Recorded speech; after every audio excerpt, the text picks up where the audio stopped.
Omule, te salut! Sunt Dr. Mihail și astăzi vreau să vorbim despre mirosul urât din gură sau halitoză. Așa se cheamă, să zic, asta e denumirea medicală a mirosului urât din gură. De ce facem acest material? Pentru că am primit destul de multe mesaje, cel puțin 10 persoane mi-au scris texte lungi în care mi-au spus că au probleme reale cu această halitoză, care le strică viața. Există și cazuri de acest tip, cazuri extreme. Sper că acest material să-i ajute și pe ei, și pe ceilalți aproape 50% din populație care au constant halitoză, pentru că asta este procentul estimat al populației generale care au un miros urât din gură. Și atenție, vorbim despre persoane care au constant miros urât din gură sau constant pe o perioadă de timp în viața lor, dar în realitate 100% din noi toți, la un moment dat în viață, experimentăm această halitoză, acest miros urât din gură, cel puțin uneori, spre exemplu dimineața. O să înțelegem în acest video de ce dimineața gura nu ne miroase bine, ca să fim un pic mai plastici. Apropo de mesajele voastre, vreau să fac o paranteză, vreau să vă spun că citesc absolut toate mesajele pe care le primesc de la voi, și pe YouTube, și pe Facebook, și pe TikTok, și pe Instagram. Nu am timp să răspund la cea mai mare parte din acele mesaje, dar vreau să știți că țin cont de ele. Când îmi scrieți o propunere de subiect, eu mi-o notez și cândva revin la ea. Dacă sunt multe astfel de cereri, cum ar fi cererea pentru acest subiect, eu revin concret cu video pentru acest subiect. De la 30 până la 50% din oameni, adică aproape 1 din 2 persoane, au constant sau din când în când pe parcursul zilei halitoză, miros urât din gură. Cum îți dai seama însă dacă ai această halitoză? Pentru că există persoane care au halitoză și nu știu de ea și asta e o foarte mare problemă. Cred că asta e cea mai mare problemă, pentru că nu o poți adresa, nu încerci să o rezolvi pentru că nu știi de ea, dar în mod cert acest lucru îți modifică calitatea vieții în mai rău, pentru că în mod cert nu este plăcut să vorbești cu o persoană căruia gura nu-i miroase ok. E ceva ce te distrage, chiar dacă poți să înțelegi că poate are o problemă medicală, e ceva ce te face să nu fii capabil să te concentrezi la acea persoană. Și există oameni care n-au halitoză, dar au impresia și sunt obsedați de mirosul urât din gură. Și acum vreau să vă dau 4 modalități de a verifica dacă într-adevăr îți miroase urât gura sau dacă doar ți se pare. Prima metodă este cea mai simplă pe care o facem cu toții probabil, să respiri, da? Să expiri aerul în palmă și să-l inspiri înapoi, dar în loc să o facem așa într-o singură palmă, ce poți să faci este să pui ambele palme și să-ți acoperi în totalitate nasul și gura cu ambele palme și atunci expiri și inhalezi pe nas, expiri pe gură și inhalezi pe nas tot aerul care rămâne în palme, adică așa. Bun. Asta este prima metodă, dar de foarte multe ori nu reușim să simțim. Poate avem probleme cu nasul, avem nasul înfundat și nu ne dăm seama că avem un miros neplăcut. Al doilea lucru pe care poți să-l faci, iei și îți lingi dosul palmei. What? M-ai auzit bine, da? Ai încredere în mine. Pur și simplu îți lingi dosul palmei. Nu partea asta a palmei, nu partea anterioară, ci dosul palmei. Ăsta este dosul palmei. Da? Când îi dai un dos de palmă cuiva, ce faci? Dai cu ăsta, da? Glumesc. Sper că nimeni nu dă nimănui un dos de palmă.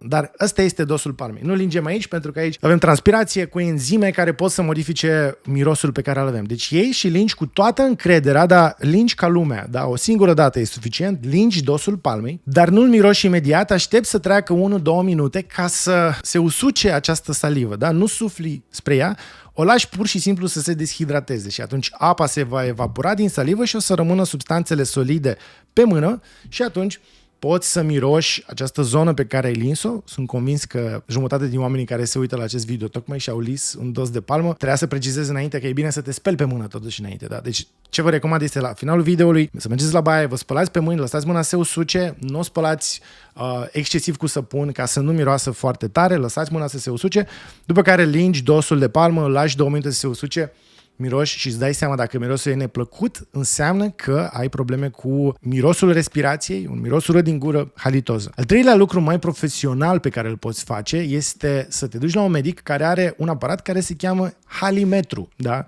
Deci vine de la halitoză, metru, îți măsoară halitoza, cum ar veni. E amuzant termenul, dar în mod cert e un aparat care te ajută. Ce face aparatul?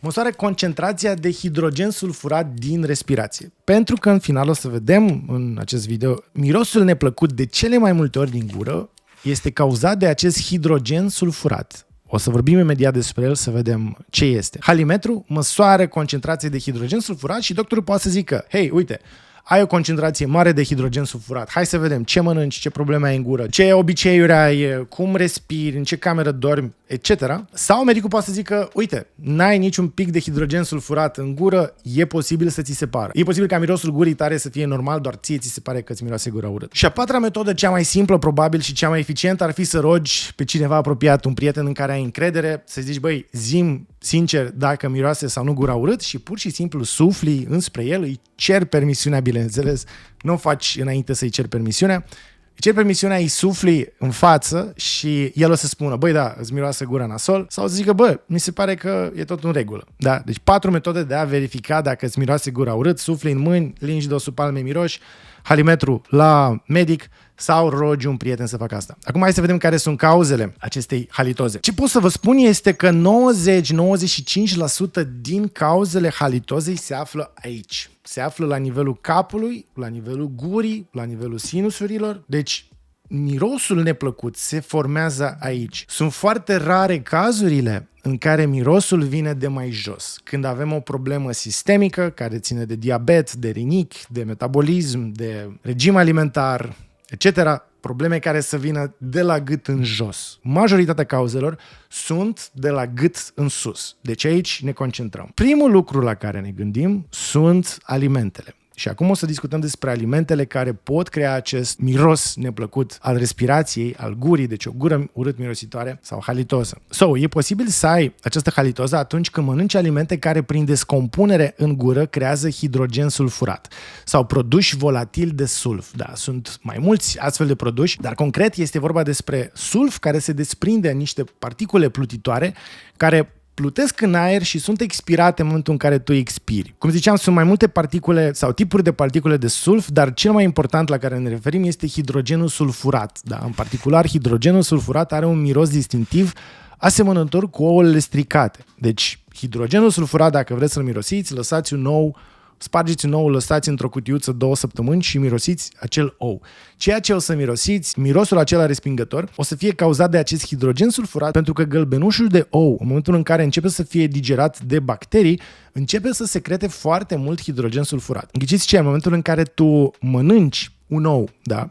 Cu gălbenuș. Acel gălbenuș care o să rămână în gură o să înceapă să fie și el digerat de bacteriile din gură și de enzimele pe care tu le ai în gură, pe care le ai în salivă. O să înceapă să fie digerat și o să înceapă să secrete acest hidrogen sulfurat care o să miroase urât. Bun, și acum hai să vorbim despre aceste alimente, pentru că nu e vorba doar despre ouă, e vorba despre mai multe alimente care au potențialul de a aduce această halenă atunci când le mâncăm și nu respectăm niște reguli după ce am mâncat acele alimente. În primul rând, usturoi și ceapă, bineînțeles. Să ziceți, wow, e la mintea cocoșului. Dar ce e foarte interesant la usturoi și ceapă și cumva și eu mi-am luat țeapa asta de multe ori, pentru că eu ador, frate, usturoiul și ceapa. Aș pune usturoi și ceapă absolut în orice. Adică, efectiv în orice mi se pare că se potrivește usturoiul și ceapa. Sunt atât de dement încât am usturoi din acesta deshidratat, da, pe care îl pui printr-o râșniță de asta ca de sare, da, ai particulele astea de usturoi uscat pe care îl pui în mâncare. Și eu și când îmi fac un shake pentru sală în care pun pudră proteică cu gust de ciocolată și pun și niște pudră de roșcove și semințe, îmi pun un pic de sare pentru că e un electrolit important și ai nevoie de el după sală. Și îmi pun inclusiv usturoi, nu-mi dau seama, îmi pun usturoi, piper, un pic de... mai am ceva ardei iute și efectiv mi se pare că e un gust foarte interesant. Nu-l simți neapărat, dar îți dă cumva o anumită plăcere. Și ziceam că și eu mi-am luat țeapă de multe ori cu usturoi și cu ceapă, pentru că te gândești, băi, ok, mănânci usturoi și ceapă, dar băi, dacă te duci după aia și te speli 10 minute pe dinți, te frești pe dinți, te clătești cu toate soluțiile posibile, cureți limba, o să fie ok. Și surpriza este că nu o să fie ok, pentru că ambele, și usturoiul și ceapa, conțin compuși sulfurați care se cheamă în mod specific la usturoi și ceapă alilmetilsulfid. Acest alilmetilsulfid e pur și simplu o substanță care după digestie este absorbită în sânge și ajunge în sângele tău sau prin sângele tău la plămâni și la piele și pe acolo este excretat.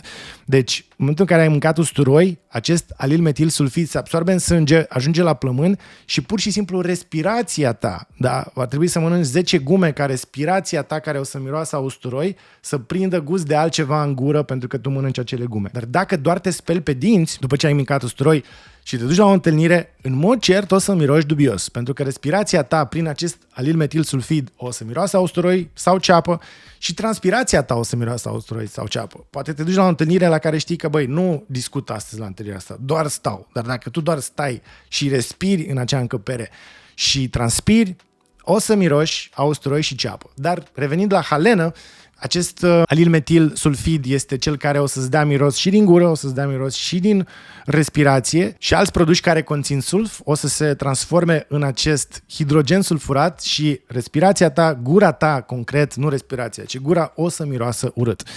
Alte alimente care conțin mult sulf, care se transformă în hidrogen sulfurat, sunt legumele crucifere, adică brocoli, varză, conopidă. Ai mâncat o salată de brocoli, o salată de varză, ai mâncat niște conopidă, în gura ta o să fie particule care prin digestie o să se transforme în hidrogen sulfurat și gura ta o să miroasă urât. Adică au o stricate, concret. Peștele nu are sulf, dar are o substanță care se cheamă trimetilamină. Această trimetilamină e o substanță care dă concret miros de pește și există persoane care au o mutație genetică care nu le permite digestia acestei substanțe. Deci sunt persoane care mănâncă pește și sunt anumite tipuri de pește și în special pește conservat, pește congelat. Sunt persoane care mănâncă pește și nu au nicio problemă și sunt persoane care mănâncă pește și le miroase transpirația a pește și le miroase și respirația a pește.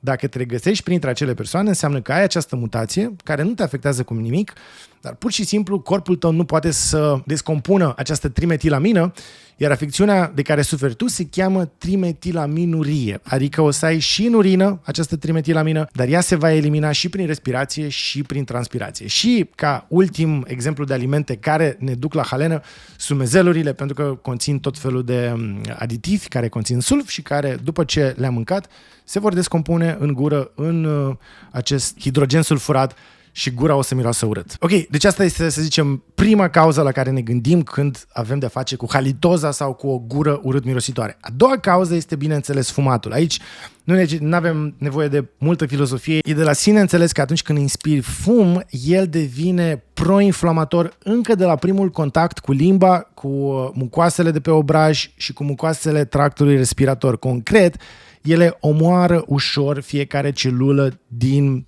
aceste mucoase. Ceea ce se va întâmpla este că la un fumător, în mucoasă, o să găsim multe celule deteriorate, inflamate sau moarte. O celulă moartă se descompune, ca un hoit, să zicem, da? E o exprimare plastică, dar un fumător care fumează țigări o să aibă mici hoituri în gură. Acele mici hoituri, dacă nu sunt îngrijite, sună ciudat, știu, dar dacă acele mici hoituri nu sunt îngrijite, dacă el nu bea apă, nu se spală pe dinți, nu mănâncă, nu are o secreție salivară adecvată, gura unui fumător o să miroasă urât. Și un alt efect al fumatului este uscăciunea din gură. Deci fumatul, pe lângă faptul că îți distruge din mucoase și ai mici hoituri în gură, fumatul o să ducă la uscăciunea în gură, care are o denumire medicală, care este xerostomie. Xerostomia, în medicină, e sinonimul gurii uscate. Și acum mergem practic la următoarea cauză. Am vorbit despre alimente, am vorbit despre fumat. Fumatul duce la uscăciunea gurii. Mergem la a treia cauză, care este, de fapt, xerostomia, adică uscăciunea gurii. Există multe, să zic, cauze mici posibile pentru o gură uscată. Spre exemplu, sunt oameni care au medicamente, cum ar fi antihistaminicele, cum ar fi antidepresivele, care pot să scadă secreția salivei din gură. Consumul de cannabis, da? Am vorbit despre asta, materialul despre cannabis pe care îl puteți vedea aici sau o să găsiți un link jos în descrierea videoului. Când fumezi cannabis, acel neurotransmițător exogen cannabinoid, adică THC, se va fixa la anumiți receptori cannabinoizi din glandele salivare și o să scadă secreția de salivă. Deci când fumezi cannabis, secreția de salivă scade și e foarte posibil să ai o halitoză după ce ai fumat cannabis. Dar astea sunt, să zic, cauze mai rar întâlnite. Hai să vorbim despre cele mai importante cauze ale gurii uscate. Pentru că și de ce de fapt gura uscată duce la halitoză, pentru că saliva este principala substanță care îți spală gura. Da? Tu poate nu observi, dar când ții gura uscată, se secretă în permanență câte un pic salivă și tu, fără să-ți dai seama, înghiți acea salivă. Ca și idee, glandele tale salivare pot secreta în medie 40 de mililitri de salivă pe oră. Da? Deci imaginează-ți un șat de salivă pe care tu îl înghiți. Dacă îl înghiți deodată, pare scârbos. Dar faptul că tu înghiți puțin câte puțin, în medie, un shot de salivă este ceea ce îți spală gura în fiecare oră. Și asta are o foarte mare importanță, pentru că resturile alimentare o să fie înghițite, da, prin acea salivă. Saliva va digera alte substanțe care rămân în gură. Saliva ține gura cumva umectată, nu lasă mâncoasele să se degradeze. Deci, saliva are un rol foarte important în igiena gurii. Și noi secretăm, cum am zis, aproximativ 40 de ml de salivă pe oră. În momentul în care ai o gură uscată, cauza, bineînțeles, este faptul că tu nu mai secreți suficientă salivă sau saliva pe care o secreți nu face față a ceea ce faci tu greșit. Astfel, cauzele gurii uscate pot fi deshidratarea, nu bei suficientă apă și atunci corpul, prin homeostazia sa, încearcă să mențină lichidele acolo unde este nevoie de ele și le scoate de acolo unde nu este nevoie de ele. Și anume, salivă. Nu mai produci salivă pentru că n-ai suficientă apă, deci poți să bei mai mult. O altă cauză importantă, interesantă, aș zice, a uscăciunii în gură, este somnul. Este, să zicem așa, e o cauză fiziologică, e un fenomen fiziologic al somnului, pentru că atunci când dormim, corpul deconectează de la creier glandele noastre salivare, ele nu mai primesc impulsuri de la creier și nu mai produc salivă, pentru că nimeni nu le mai spune să mai producă salivă. Ăsta este motivul pentru care majoritatea dintre noi avem halitoză în momentul în care ne trezim. După 8 ore de somn în care tu n-ai produs salivă, tot ce este în gură stagnează acolo. Nu este nimic, nu sunt acei 40 de mililitri de salivă care să spele gura în fiecare oră. Saliva cu care te-ai culcat rămâne practic în gură și tot ce există acolo, toate bacteriile lucrează, celulele acelea moarte lucrează și totul o să formeze niște produși volatili care vor mirosi urât și o să ducă la acea halitoză de dimineață. Deci somnul suprimă secreția de salivă. Dar totuși, cauza principală a gurii uscate, dincolo de alte posibile cauze mărunte, este nasul înfundat și respirația pe gură. Da? Gura nu este făcută ca să respiri pe ea. Gura este făcută ca să vorbești, gura e făcută ca să mănânci, gura e făcută poate ca să expiri aer când faci un sport aerobic și trebuie să expiri mai mult, gura se deschide și poți să expiri aer pe gură. Gura e făcută ca să muști. Poate muști dintr-un măr. Ăsta este rolul gurii. Gura nu este făcută ca să respirăm pe ea, chiar dacă putem să respirăm pe gură. Pentru că gura nu e capabilă să umecteze atât de mult mucoasele cât vor fi ele uscate de aerul pe care îl inspirăm pe gură. Pentru asta e făcut nasul. Da? Nasul este ca să respirăm pe el. Și explicația e foarte simplă. Uite, tocmai am inspirat pe gură ceea ce este greșit. Inspirația trebuie să fie făcută pe nas. Poate că poți să inspiri pe gură când vorbești și ai nevoie de mai mult aer, dar respirația trebuie să fie făcută 99% pe nas. Și vreau să explic de ce. Pentru că în nas, pe lângă nas, avem multe sinusuri.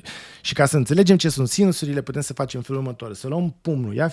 Ia pumnul tău, cel care te uiți la tine, ia pumnul și imaginează-ți că îți bagi pumnul ăsta în față. Imaginează-ți că pielea ta este transparentă și treci cu pumnul ăsta prin piele și ajungi cu pumnul fix în față, da? În interiorul feței. Fix această cantitate, poate un pic mai mică, da? Dar aproximativ această cantitate în interiorul, în spatele nasului, este goală și este reprezentată de sinusurile tale, care sunt niște cămăruțe special făcute, căptușite, cu mucoasă. Acele cămăruțe, în momentul în care tu inspiri, ele recirculă pe acolo aerul și îl încălzesc și îl umectează. Da? Deci ăsta este rolul sinusurilor. Da? Și ăsta e cantitatea de sinusuri pe care tu ai în față, în interiorul feței. Gura nu are aceste sinusuri, da? Și practic suprafața pe care o ai în nas este de multe ori mai mare decât suprafața pe care o ai în gură. Astfel încât dacă tu respiri pe gură, tu o să-ți usuci mult mai rapid saliva din gură, o să-ți usuci mucoasele, iar asta o să ducă la gură uscată și la halitoza despre care vorbim acum. Deci asta cred că este una din cele mai des întâlnite cauze în halitoză și persoanele respective se caută și nu mai mănâncă brocoli, nu mai mănâncă usturoi, se spală pe dinți, se duc la stomatolog și gura le miroase în continuare urât, pentru că ei, de fapt, respiră greșit. Respiră pe gură în loc să respire pe nas. Persoanele care au halitoză și își dau seama acum că respiră pe nas, trebuie să rezolve acest lucru. Cum există tot felul de exerciții de respirație, poți să te reduci, să respiri pe nas, pentru că respirația pe gură poate să fie un reflex pe care l-ai dobândit, poate prin multiple sinuzite și răceli și nu poți să scapi de el acum. Există antrenamente de respirat pe nas. Pur și simplu poți să începi să respiri cel puțin conștient pe nas sau poți să te duci la un release care să rezolve cauza, să vadă care este de fapt cauza nasului infundat. Este o sinuzită, este ceva urinită cronică, este poate o alergie sau poate este o cauză cărnoasă. Ai niște turbine acolo, ai niște cornete nazale care sunt super inflamate din cauza aerului poluat și alea trebuie scoase. Trebuie să mergi la un orelist care operează, care efectiv să-ți sondeze prin ele, să ți le scoată, să ți le rupă de acolo, să ți le taie. Așa cum a făcut cu mine dr. Bogdan Mocanu, care m-a operat și datorită căruia eu respir bine acum. Pe lângă nas înfundat și respirația pe gură, un alt factor important este aerul uscat în încăpere. Acest aer uscat în încăpere poate să ducă și la sinuzită, pentru că dacă aerul este foarte uscat, este sub 40% umiditate, nici nasul nu o să facă atât de bine față. Dar dacă ai o umiditate mică în încăpere, da? N-ai un termohigrometru care îți măsoară umiditatea și nu știi că ai aerul uscat, deschizi geamul, e un pic mai frig afară, ai aer uscat în casă și respiri și pe gură, e un factor favorizant pentru halitoză și pentru gură uscată, și temperatura în camera în care dormi, dacă este foarte mare, din nou este un factor favorizant pentru gura uscată. Deci, revenind la cauze, am vorbit despre alimente, am vorbit despre fumat și am vorbit despre gură uscată și de fapt cauza principală a gurii uscate este nasul înfundat și respirația pe gură. Deci persoanele care respiră pe gură e foarte probabil să aibă halitoză, să aibă o respirație urât-mirositoare. A patra cauză despre care vorbim este igiena precară. Extrem de important să ne spălăm alea 2 ori pe zi, e important să ne clătim gura, e important să ne curățăm limba, pentru că pe limbă sunt tot felul de reziduri care, rămânând acolo, vor mirosi urât. E important să curățăm spațiile dintre dinți, fie cu ață, fie cu un duș bucal, și e atât de important să mergem la acel stomatolog odată la 6 luni să facem acel detartraj. Tartrul care se formează la rădăcinile dinților e efectiv, e o calcifiere, e o piatră formată din mizerie care se formează la rădăcina dintelui. Tu foarte probabil să nu o vezi, ea să fie între dinte și gingie, să fie în partea din spate, să fie în părțile în care nu ajungi cu periuța. Și acel tartru este efectiv o piatră de deșeu. E o calcifiere, să zic așa, o împietrire a unor mizerii care rămân în gură. Și dacă tu le porți pe alea o să secrete în permanență niște substanțe care vor mirosi urât. Deci e extrem de important să rezolvi această problemă ca să nu ajungi să ai probleme cu gura urât-mirositoare. A 5-a cauză se referă acum la diete. E foarte la modă și e cool că e așa să faci fasting. Sunt foarte mulți oameni care fac fasting și eu fac fasting din când în când. Dacă faci un fasting de 12 ore, e posibil să n-ai nicio problemă, pentru că nu intri în acea chetoză în care intri atunci când faci keto, când ții dietă keto, adică nu mănânci carbohidrați aproape deloc, sau poți să mai ajungi în ketoză atunci când faci un fasting prelungit. Când faci OMAD, de exemplu, mănânci o singură dată pe zi, sau când mănânci o dată, nu știu, când faci 3 zile de fasting. Atenție, mai mult de 48 de ore de fasting n-aș recomanda absolut nimănui, există niște beneficii acolo, dar mai mult de 48 de ore de fasting e o încercare foarte grea pentru organism, care te duce în sarcopenie, pentru că corpul tău nu are atâta grăsime cât să mănânce și nu poate să proceseze atât de multă grăsime, chiar dacă tu ai grăsime, și corpul o să mănânce și din mușchi. Și mușchii mi se par mult mai importanti, sunt mult mai greu de făcut și mult mai benefici pentru sănătate decât alea câteva zile amărâte în care tu nu mănânci și te lauzi la oameni că n-ai mâncat 10 zile. Da, bravo ție, dar e posibil să-ți faci mai mult rău dacă stai și nu mănânci 10 zile. Mai mult de 48 de ore de fasting n-aș recomanda nimănui. Totuși, dacă faci 48 de ore de fasting, o să intri în acea chetoză. Ce înseamnă chetoză? Corpul tău nu mai are carbohidrați, care sunt sursa lui favorită de energie, și atunci el o să-și ia energia din grăsime. Și atunci transformă grăsimea în niște substanțe care se cheamă chetone. Și există 3 tipuri de chetone. Avem acetoacetat, avem beta-hidroxibutirat și avem acetonă. Astea 3 sunt chetonele pe care corpul tău le folosește pentru a produce energie. Și din astea 3, fix acetona este volatilă și este cea care, dacă se formează în sânge mai mult, dacă ești în acea chetoză, fie că ții keto, fie ții fasting prelungit, acea acetonă o să se și secrete prin transpirație și mai mult prin respirație. Și astfel, acetona pe care o să o expiri, această chetonă, cauzată de acest regim alimentar, de fasting sau de keto, această acetonă o să fie expirată prin respirația ta și o să aibă un gust dulceag e descris un gust dulceag de fructe fermentate combinate cu oțet. Ăsta este mirosul de persoană care este în chetoză. Dacă e prea deranjant mirosul ăsta, poți să bei mai multă apă, poți să mănânci o gumă fără zahăr ca să încerci să-ți potolești acest miros. Dacă e prea deranjant, atunci poate ai putea să renunți la acea chetoză. Dar în principiu asta poate să fie un factor o cauza unui miros ciudat din gură care nu mai este mirosul de sulf, dar o să fie miros de fructe fermentate. Și făcând legătura cu acest miros, dar puțin diferit, o să trecem la ultima cauză, sau la ultimul set de cauze pentru gura urât-mirositoare, care nu mai țin de partea asta, nu mai țin de cap și de gură și de nas, ci care țin de corp. Și ca să rămânem tot la zona de miros, de fructe fermentate, există persoane care au diabet și atunci când nu ții corect în frâu acel diabet, când ai un management precar al diabetului, da, și zahărul crește foarte mult în sânge, corpul nu este capabil să proceseze acel zahăr, să-l ia în celule pentru că ai o mare rezistență la insulină, corpul neavând capacitatea să folosească acel zahăr, o să înceapă și el să folosească chetone, doar că la diabetici lucrul acesta este oarecum nesănătos, pentru că tu ai deja mult zahăr, el nu poate fi folosit, corpul recurge la ultimele sale,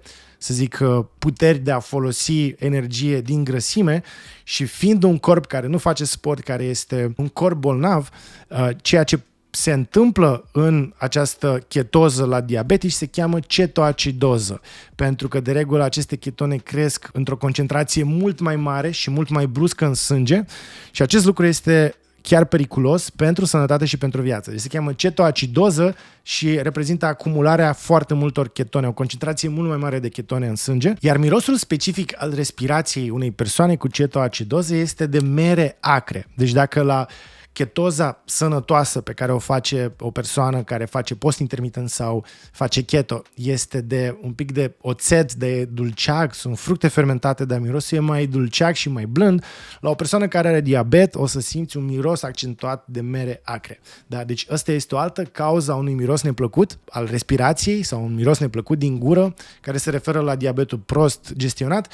Și există și alte cauze care țin de reflux, de exemplu, persoane care au aciditate gastrică și e bine că au aciditate gastrică, stomacul trebuie să fie acid, dar au probleme cu menținerea acelei acidități în stomac și atunci sfincterul gastroesofagian este un mușchi rotund care se închide între esofag și stomac și care e menit să țină mâncarea, conținutul gastric în stomac și cardia care se contractă pentru același scop, dacă astea două nu funcționează, atunci sfincterul este deschis, cardia nu funcționează și e posibil să ai un reflux fie prin mâncare, adică să simți când ai mâncat mult că ți se întoarce puțin înapoi și asta o să-ți creeze anumite arsuri sau pur și simplu reflux de gaze, adică dacă sfincterul tău este ușor deschis, tu ai mâncat puțin, dar totuși ai niște gaze cu sulf care se formează și sunt gaze acide care se formează în stomac, atunci acest sfincter e deschis, gazele astea se duc înapoi și creează o iritație pe tot esofagul tău care poate să ducă la acest miros urât mirositor.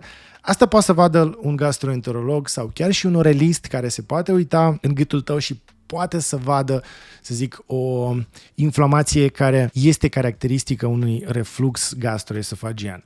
Deci, ca și cauze care nu țin de cap, ci țin de corp, vorbim despre reflux gastroesofagian, există anumite probleme renale care pot să ducă la halitoză, există probleme metabolice care duc la halitoză, cum ar fi diabetul zaharat prost gestionat, care duce la acest miros de mere acre. O altă posibilă problemă pentru halitoză sunt probleme care țin de orele. Deci dacă tu ai o sinuzită cronică, ai o rinită cronică, ai amigdale inflamate cronic, tot acest proces inflamator cronic o să ducă la reparare de țesuturi, la țesuturi inflamate, la celule care se degradează și toate astea pot rămâne acolo și pot să ducă și ele la un miros neplăcut din gură. Deci o sinuzită cronică care presupune un puroi care rămâne acolo, dar care nu-ți dă febră, nu-ți dă senzație de răceală, dar ai o congestie nazală și ai puroi cronic acolo în sinus, ăla miroase extrem de urât și el o să picure puțin câte puțin înapoi în nas, în gură, în nazofaringe mai exact și în orofaringe și de acolo o să creeze acest miros neplăcut. Ne-am apropiat de final și sper că am înțeles care sunt cauzele acestui miros neplăcut, ca și recapitulare, 50% dintre noi au un miros neplăcut din gură la un anumit moment dat. În viață toți o să avem miros neplăcut din gură. Cum îți dai seama? Miroși sau lingi dosul palmei sau mergi la doctor care are un halimetru sau rogi un prieten să te verifice. Cauzele țin de alimentație, de alimente care duc la acest miros prin acest hidrogen sulfurat sau prin alte substanțe cum este alil-metilsulfidul din usturoi și ceapă. Am vorbit despre fumat, care este un factor în sine pentru miros urât din gură, dar duce și la uscăciune. Am vorbit despre uscăciune și cauza principală este faptul că tu respiri greșit, respiri pe gură în loc să respiri pe nas. Igienă precară dentară, probleme care țin de orele sunt o cauză posibilă. Chestiuni care țin de fasting, da? Deci intermittent fasting prelungit sau diete keto, și chestiuni care țin de partea de la gât în jos, da? Adică reflux, probleme renare. Dacă l-ați rezolvat pe toate celelalte și mirosul persistă, ăsta este singurul moment în care merită să mergeți la un medic și să vedeți dacă aveți o cauză care este de sub gât în jos. Bineînțeles, și pentru cauze care țin de orele e important să mergeți la medic. Și ca sfaturi finale pentru a rezolva mirosul urât din gură sau halitoza, mirosiți-vă întâi respirația și vedeți dacă într-adevăr aveți de-a face cu halitoza. Renunțați la acele alimente pe care le-am enumerat, cel puțin pentru o perioadă de timp, să vedeți dacă aceasta este cauza.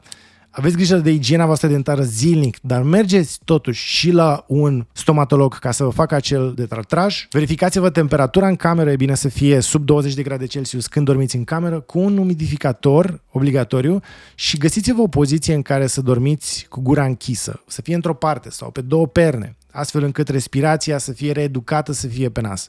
Rezolvați-vă problemele cu nasul astfel încât să nu mai aveți uscăciune în gură datorată sau cauzată de respirația pe gură. Beți apă constant, da? Cu cât beți mai multă apă, chiar dacă aveți, să zicem, nas înfundat, fumați, consumați mai multă apă, beți apă, nu neapărat cantitativ, dar aveți în permanență un pahar din care din când în când sorbiți câte o gură de apă. Acea apă o să curețe și o să mimeze oarecum acțiunea salivei pe care o avem în gură și spălați-vă pe dinți, curățați-vă limba. Dacă toate aceste probleme au fost rezolvate și controlate și halitoza asta persistă, bineînțeles, trebuie să mergeți la un medic, poate la medicul de familie, poate la un orelist, poate la un gastroenterolog și în mod cert medicul de familie o să știe unde să vă îndrume pentru a trata o halitoză care este rezistentă la toate aceste sfaturi. Mulțumesc că m-ați urmărit, planificam să fac un video de 10 minute, dar nu-mi dau seama cum